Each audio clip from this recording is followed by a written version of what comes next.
শাফাআত আপনি চাবেন কার কাছে?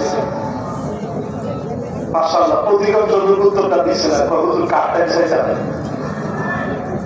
অনেকে নিয়োগ করে যাচ্ছেন হুজুর ফিরিতে করে কারটা, আরে কথা কয় না, কারটা হাই শুনে হাই না।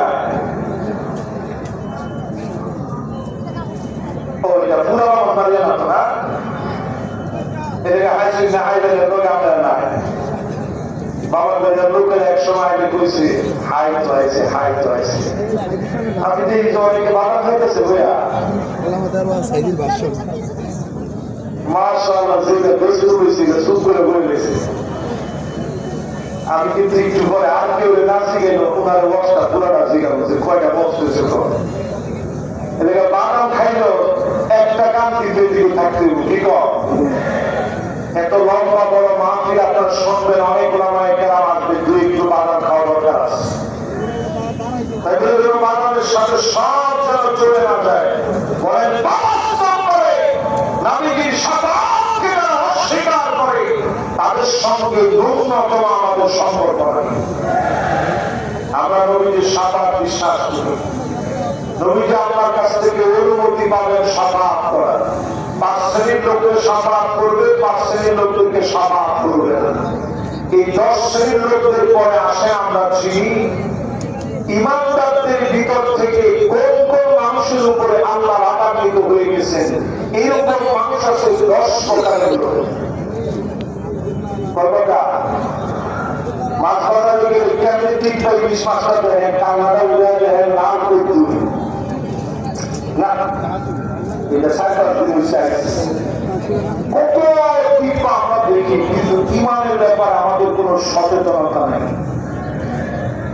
আজকে এই মাহফিল থেকে 10 শ্রেণীর মানুষ সম্পর্কে বলি, আল্লাহ প্রসন্নতে হাত তুলে যান, সেই মেয়েরা পুরুষের মতো চলবে, লা ইউকাল্লিমুহুমুল্লাহ ওয়া লা ইউযাক্কিহিম ওয়া লা ইয়ানজুরু ইলাইহিম। যেই পুরুষগুলা মেয়েদের মতো চলবে, যেই মেয়েরা পুরুষদের মতো চলবে, এমন মেয়েদের দিকে পুরুষদের দিকে যিনি তাকাবেন না, কথা বলবেন না, দয়া দেখাবেন না, তিনি কে? কথাকে আমাদের বুঝে আসতেছে, জোরে বল তিনি কে? আমাদের ঘরে ঘরে এখন এমন মেয়েরা আছে না নাই? নতুন এখন ট্রেন্ডিং চলতেছে, ট্রেন্ডিং। আরে কে সার আগে ঘরে ঘরে মেয়েরা, আরে কথা কেন কি ঘরের ভিতরে বাপের সামনে এখন গেঞ্জি করে মেয়েরা হাঁটে, এটা পরিষ্কার হারাম। কিসের গেঞ্জি করে তুমি তোমার বাপের সামনে হাঁটো? বাপের সামনে পড়তা নাই? সেই ড্রেসগুলো পরে এখন রাস্তায় নেওয়া হয়। এই ড্রেসগুলো নবীজি শিখানো পদ্ধতি অনুসারে শুধুমাত্র জামাইয়ের সামনে পড়া যেতে পারে, আর কারো সামনে না। সবাই তো ঠিকঠাক করলেন না, বিয়ে সাথে যারা করেন না, আপনারা একটু জোরে কর, ঠিক নেই? দীক্ষা হতে এরকম দীক্ষা চাইলেন না, আমরা আইনা দেখে জানাটা করত। এরপরে আমার বাবার 2 নাম্বার শুনে আল্লাহ দেখাবেন না, কথা বলবেন না, দয়া দেখাবেন না, মায়া দেখাবেন না। ও লোকটার দিকে, সেই লোকটার আচরণ লা ইউবাইউহু ইল্লা দুনিয়া। একজন আরেকজন দেখিয়ে বললেন, নেতা আসলে আপনার লাগে, মারবো আপনার লাগা। ঠিকই নেতা দেখিয়া স্লোগান শিখায়, নেতা দেন স্লোগানটা কি দেয়, নেতা তোমার ভয় নাই। দেখি দেখি কয়েকদিন পরে নেতার কাছে গিয়ে নেতা বাধা তো রিপোর্টটা যদি আমার দিতে। নেতা তো কি দেখুন কথা বলছে, আগে যাবে সেটা এটা অলরেডি বঞ্চিত হয়ে গেছে। কি বললেন, এতদিন ধরে স্লোগানটা দিলাম, আমি আসলাম, আমি রাজপথে, দিয়েছেন আরেকজনকে কাকুকে তোর সিবি হ্যাঁ যদি বাচ্চার কমপ্লিটটা খায় তুই পুরোটা কেটে খায় যেতে ঠিক নেই রজুলুন বায়আ রাজুলান লা ইউবাইউহু ইল্লা দুনিয়া শুধুমাত্র দুনিয়ার জন্য যারা নেতার পিছনে ঘুরবে ওয়া ইল্লা লাম ইয়াকফি লাহুম যদি না পায় আর নেতার পিছনে নাই এমন কর্মী সারা বাংলাদেশে থাকলেও দামন বাড়িয়ায় না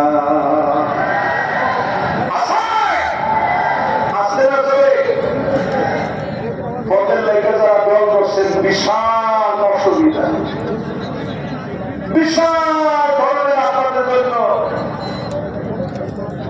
অশুভনীয় দিনের পক্ষ থেকে ঘোষণা করা হয়েছে পদের জন্য কোন দল করে যাবে না দল যদি করতেই হয় আল্লাহর জন্য করা লাগবে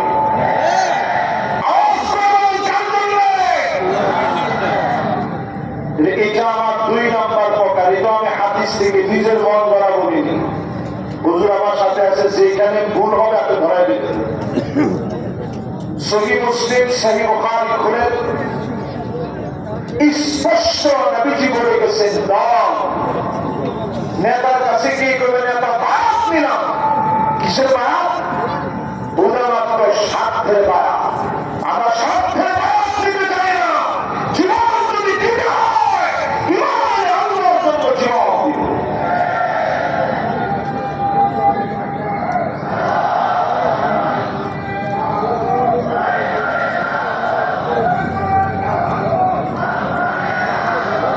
উনি বুঝতে চান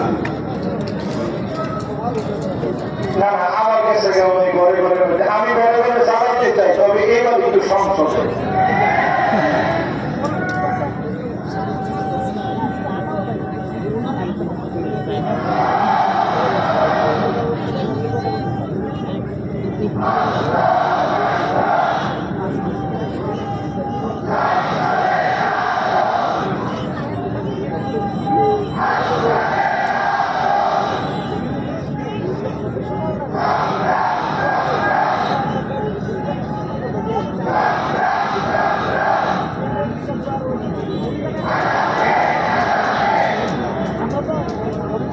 মাশাআল্লাহ মাশাআল্লাহ মাশাআল্লাহ না এরকম স্লোগান মাঝে মাঝে দিলে আমাদের হৃদয় একটু প্রাণবন্ত হয় ঠিক আচ্ছা আমরা কি গোলামি চাই গোলামি যদি করতে হয় একাল্লাহ গোলাম হয়ে যাব সিংহের মতো আমরা বাঁচতে চাই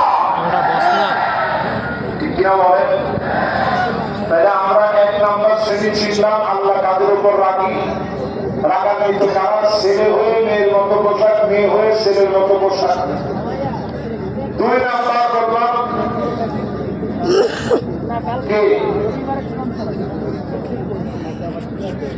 মাশাআল্লাহ মাশাআল্লাহ একজনের উত্তর দিচ্ছি আরে না 2 নাম্বার বলছি শুধুমাত্র দল করবে দুনিয়ার জন্য ঠিকই ঠিকই আমরা বলবো তার জন্য আপনি যে দল করেন আপনার কাছে ভালো লাগে যে দলটা করেন আপনি যদি দলটা আল্লাহ জায়গায় করেন তাহলে কিনে দিকে আপনার সামনে লাগবে গমের বস্তা গাড়িতে আপনার সামনে লাগবে না দলটা করছেন কাল থেকে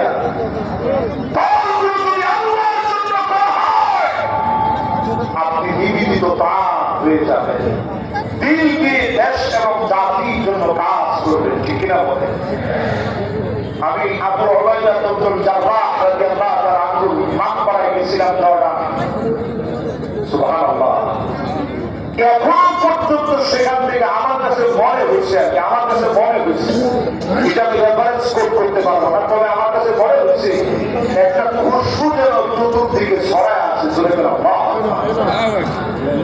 আবু উবাইদা ইবনে জাররাহকে নবী উপাধি দিলেন আমিনু হাযিহিল উম্মাহ এই উম্মতের সবচেয়ে আমানতদার ব্যক্তি আমানতদার ছিলেন তুমি কষ্ট করে দিনের পর দিন হযরতে ওমরের শাসন আমলে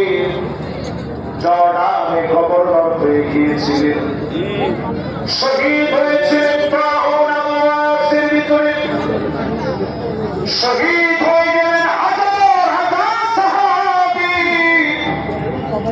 তেমন কিছু ওনারা বাইতুল মাল থেকে নেন নাই, যতটুকুন পাবেন ততটুকুন সামান্য নিয়েছেন। কষ্ট করে বিদায় রাখা রুটিগুলা তিনি খেতেন। হযরত ওমরকে দেখে অবাক হয়ে গেল, রুটি ভিজানো কেন? উনি জবাব দিয়ে বলতেছেন, বারবার তুমি রুটি নিয়ে সময় নষ্ট করি, আমার দায়িত্ব কেমন করে পালন করব? এজন্য পানির ভিতরে রুটি ভিজায় গেছি, সময় যেন নষ্ট না হয়। এমন সবদেরকে এই জমিনকে আবার করে যিনি উর্বর বানায় দিয়েছিলেন তিনি কে?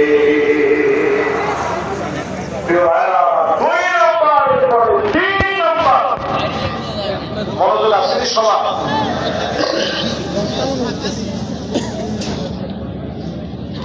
সবার মনোযোগ আছে?